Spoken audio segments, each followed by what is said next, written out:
तुम्ही जेव्हा ही कथा लिहित होता तेव्हा लिहिताना काही तुम्ही म्हणजे त्याच्यामध्ये विनोद काही गुंफले आहेत का? जसं की आपण एक पंचायत नावाची सिरीज पाहिली होती. ओके, ती पण एक एक्झॅक्टली. ग्रामीण गावामध्ये राजकीय व्यवस्था दाखवत होती. एखाद्याचं ऑपरेशन आहे, खिशात ₹1 नाही, त्याला कसंही करून ते ऑपरेशन करायचं नाही तर जीवाचा धोका आहे. तिथे विनोद आपण तयारच करू शकतो. सरकारी दवाखान्यात लोक येणारे कोण मरगळलेले असतात, निराश असतात, हताश असतात.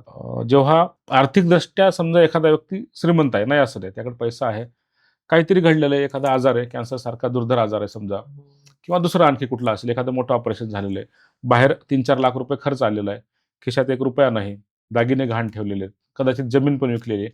अशा वेळेस तो माणूस त्याच्या नातेवाईकाला घेऊन दवाखान्यात आलेला आहे आणि त्या व्यक्तीवर उपचार करायचे आहेत. तर तिथे विनोद आपण तयारच करू शकत नाही ना. तुम्ही एखाद्याला हसवलं तरी तो हसू शकत नाही. करेक्ट. दवाखान्यातल्या प्रत्येक व्यक्तीला पटकन तिथून बाहेर पडायचं असतं. बरोबर. एकतर उपचार करून घरी किंवा मग मृत्यूच्या रूपाने सुटका होऊन बाहेर.